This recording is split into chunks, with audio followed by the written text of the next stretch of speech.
I'm Michelle, And I'm Catherine, and we're here at the Healthy Hurried Human podcast. where we talk about keeping pace in a world that never slows down.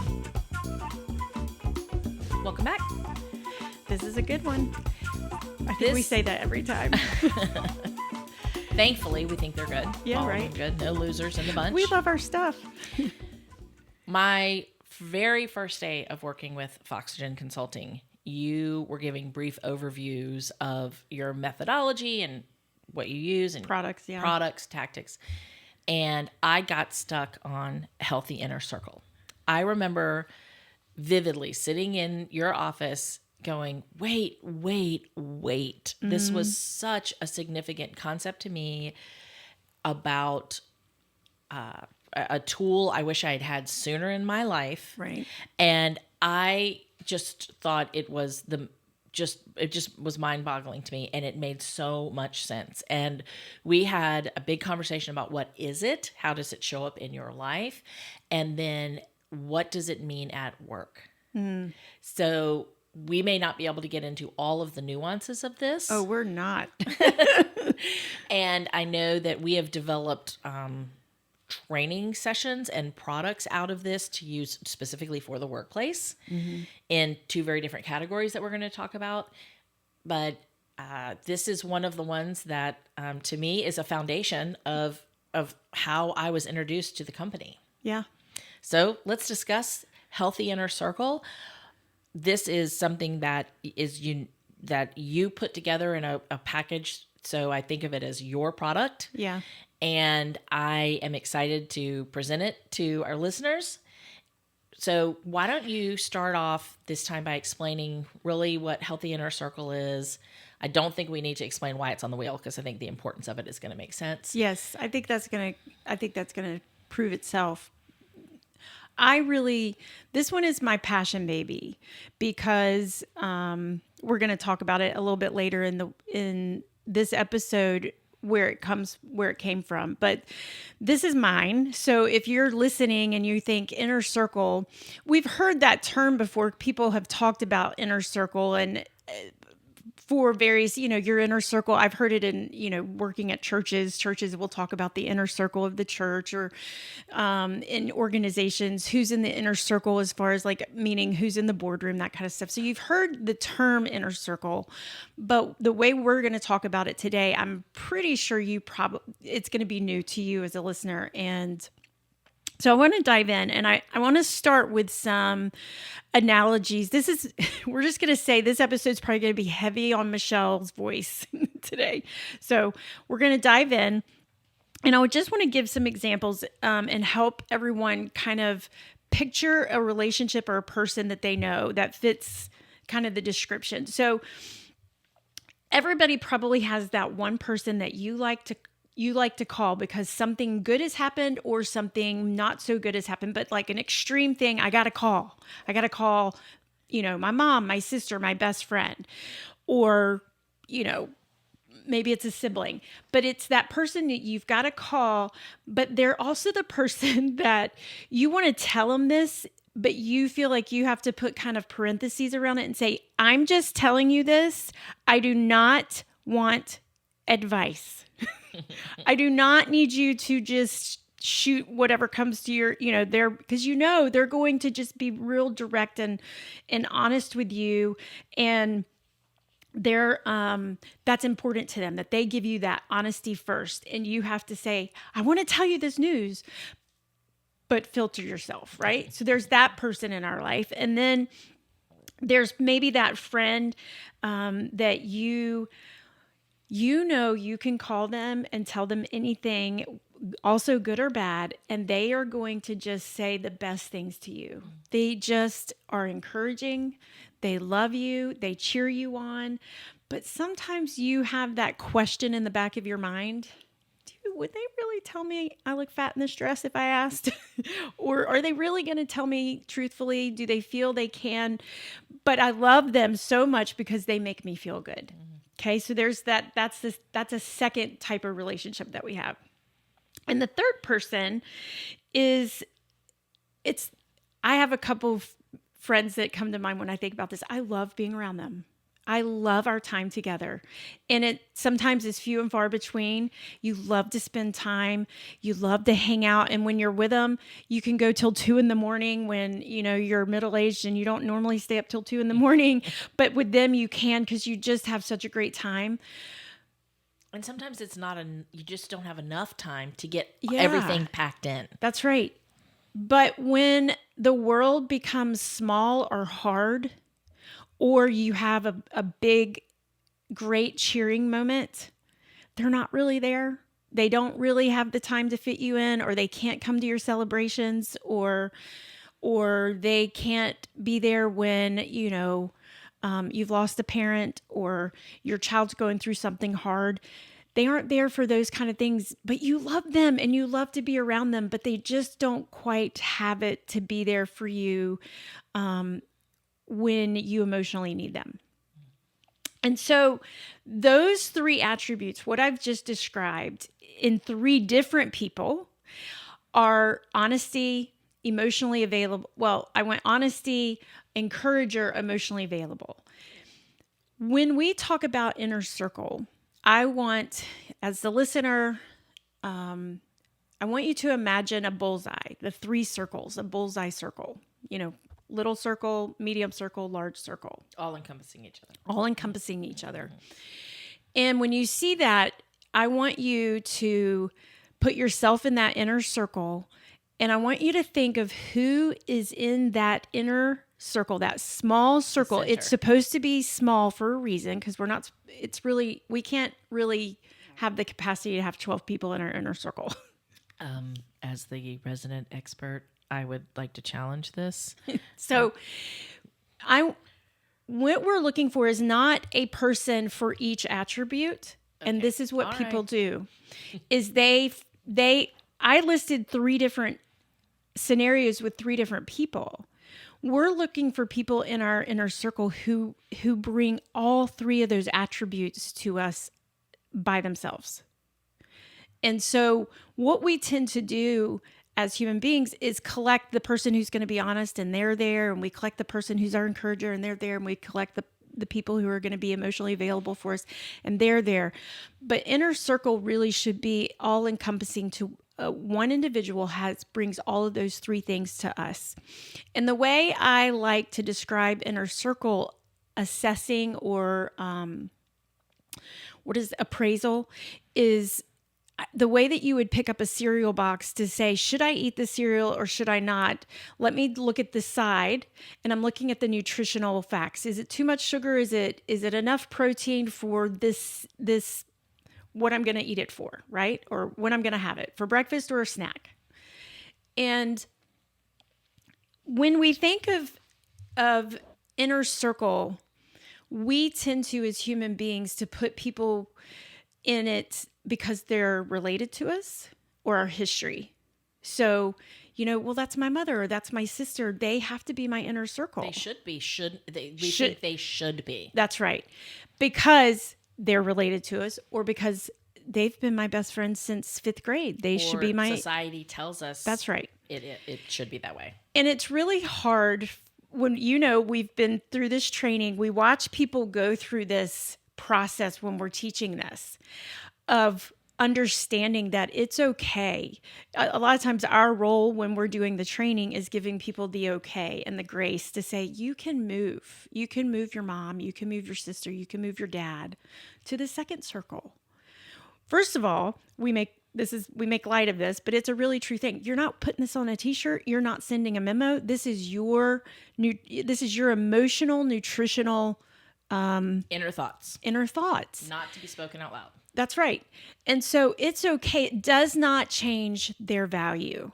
That is also really key to understand, is when we move somebody who we've been in relationship our whole life because we're related to them, or a long time, to the second circle or the third, does not change their value to us. It doesn't lessen how much we value them.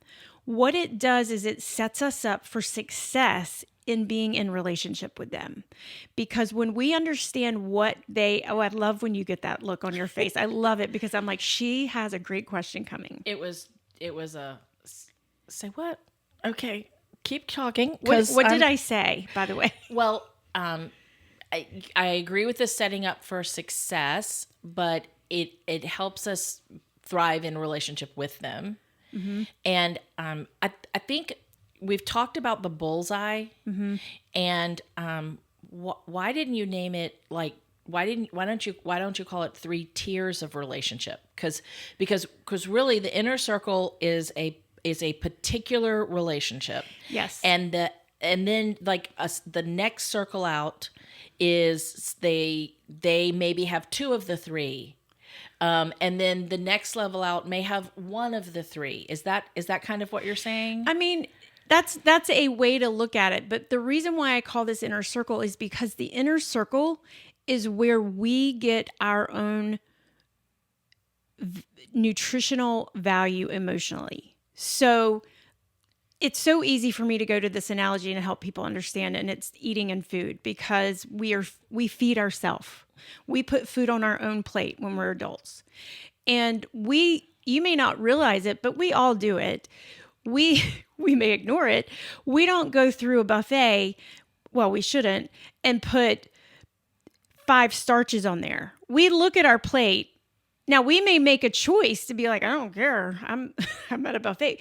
But we look at it going, I'm going to need a protein in here. So this is going to make my blood sugar. So we have been raised in a society that actually one of the things they talk about is healthy food eating choices ad nauseum. And so we already know that. We know that. And then by the time we're in our middle age, we know how food makes us feel. We know it. We ignore it oftentimes, right?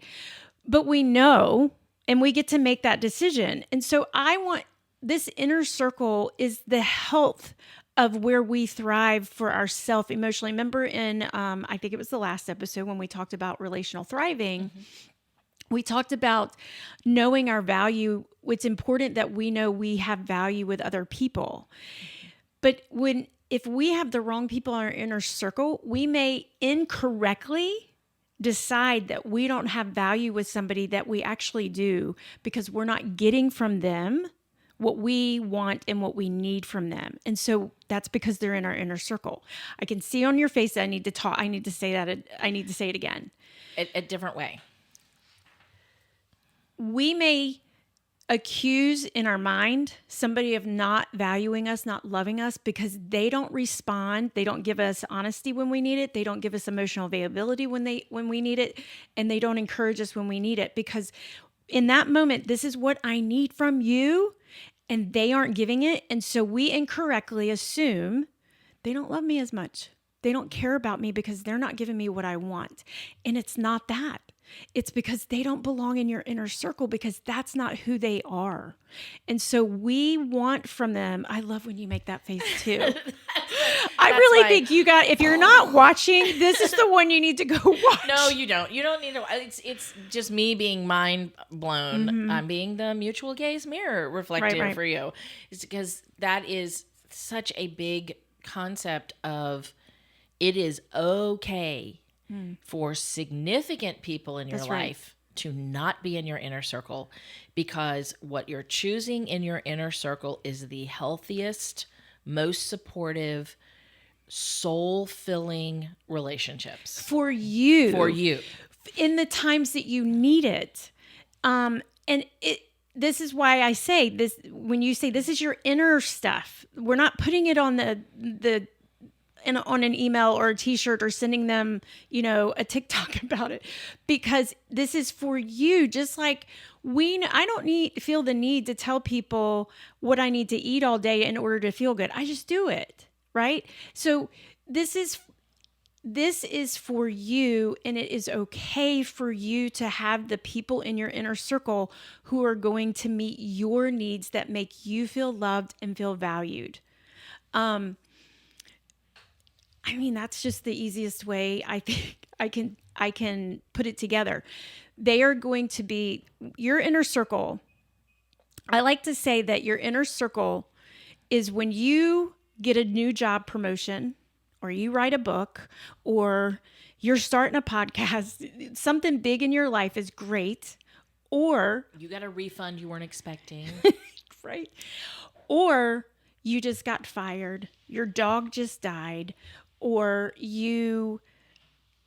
something terrible, something horrible has happened, or sad, really sad for you, those extremes in our life, who are the people, and this is part of the exercise, write down the 5 people you're calling first. Who are you reaching out to first? Not out of obligation, but that are going to be supportive to you.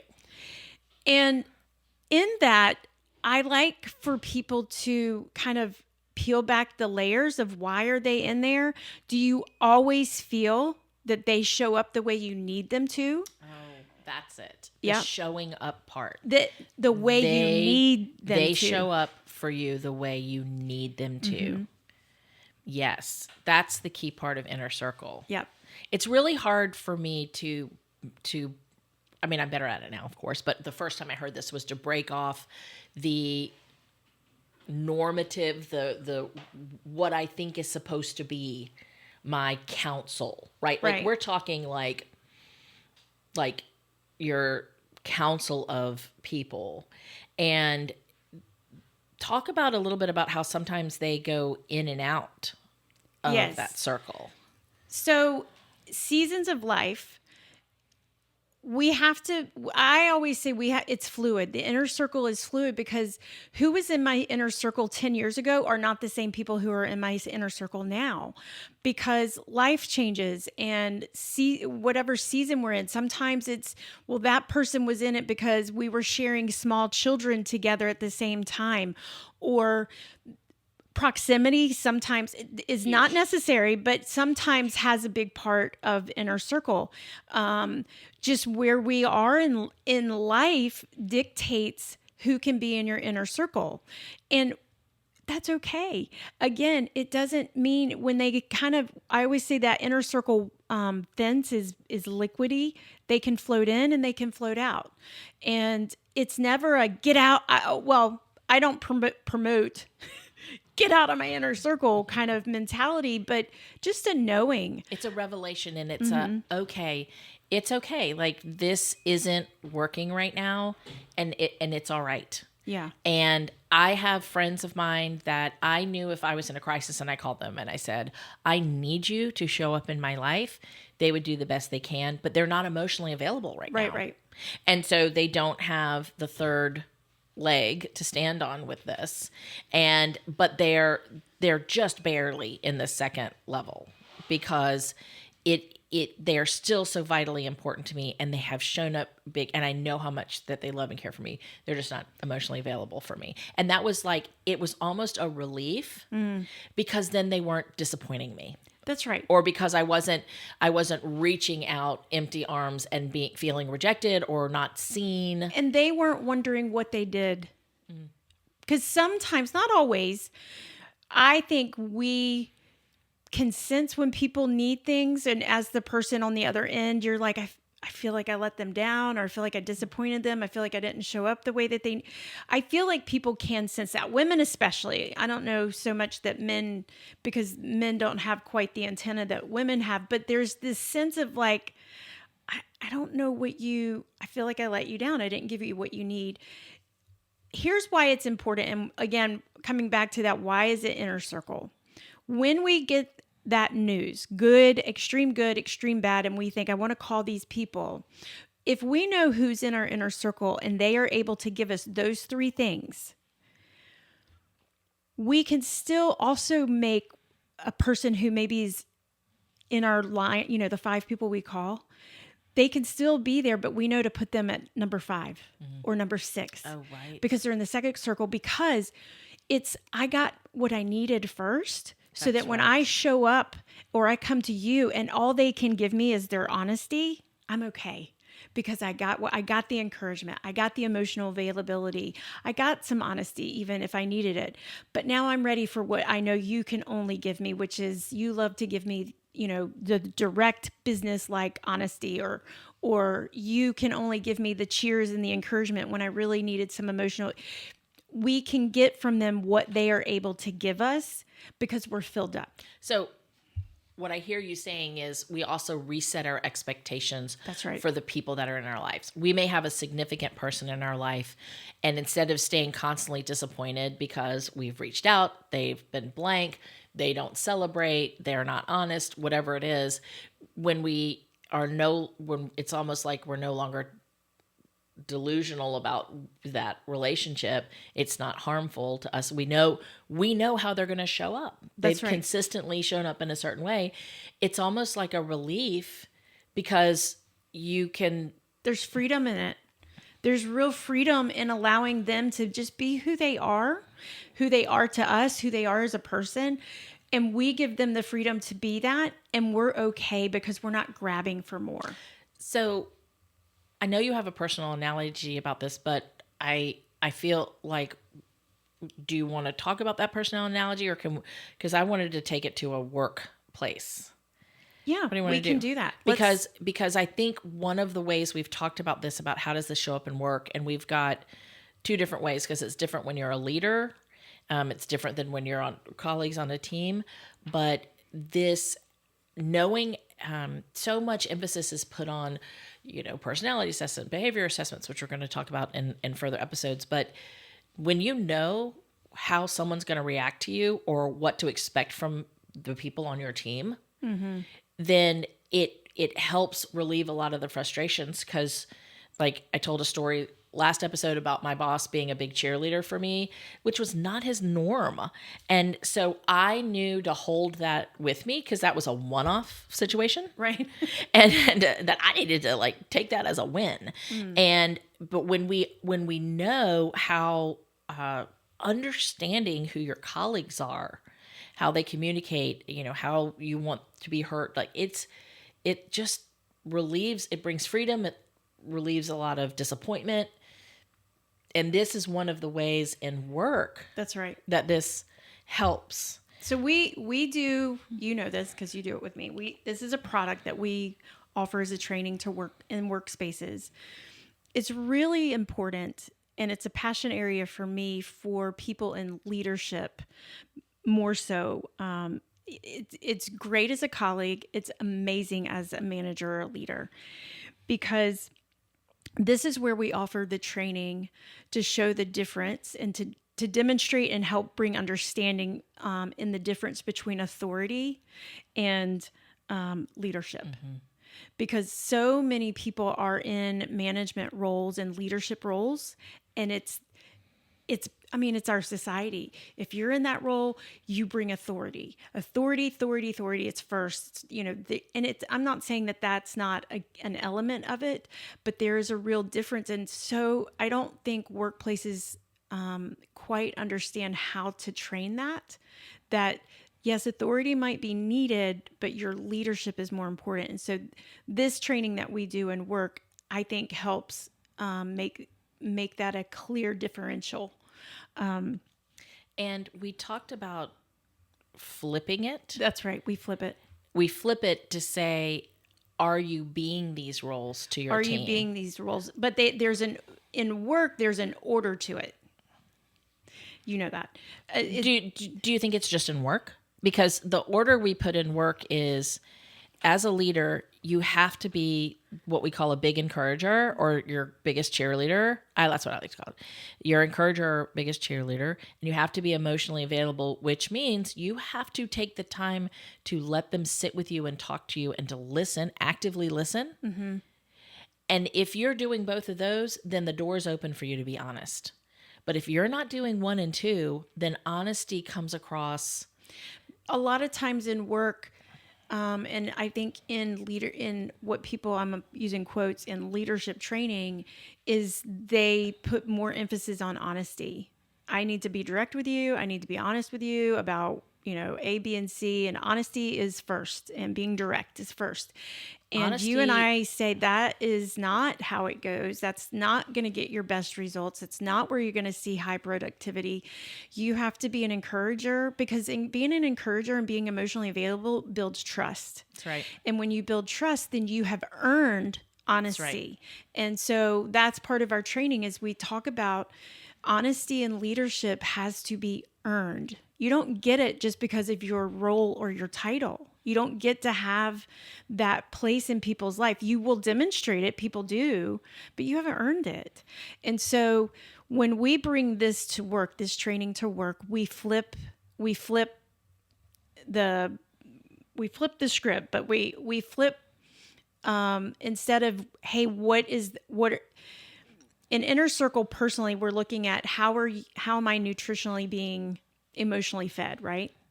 In work, what am I giving? How am I providing? Because even if you're a colleague, you're still around people, and we are giving people part of ourself. And so am I giving people encouragement? Am I giving people emotional availability? Am I being honest with people where I feel I've earned that place to be honest? Am I giving it? But it's really important in management and leadership that we're demonstrating these things. The results that we have found is that people want to follow a leader that treats them this way. I used to say, and all the time, there is a reason men followed Patton into battle. World War II reference. It wasn't because it was going to be easy, and he told them it wasn't going to be easy. But there was a reason that they followed him. Great leaders have a following for a reason. I've heard Simon Sinek and Marcus Buckingham use the same analogy about the difference between authority and leadership. And leaderships are the ones that they listen, they know the person on their left and their right, and they take time for them and they hear them. And Healthy Inner Circle is the tool that we have for the training for leadership. It's fun, it's refreshing, and it will change the perspective your people have for you. Healthy Inner Circle, we are not going to have enough time. I would just like to say that I think the next time we talk about Healthy Inner Circle, I really want to dive down into the story about how you came to this, because we did not have time for it today. And then there's another twist about psychological safety at work. Yes. Because that was the one that I kept saying over and over again. How in the world do you apply this at work? I'd really like to know if this resonates and hits our listeners. So if you're listening, give us feedback on this one, because it might impact how we do season 2, and maybe we will we'll dedicate a couple, but I really want to know if it's resonating with our listeners like it does you and me, because we love it.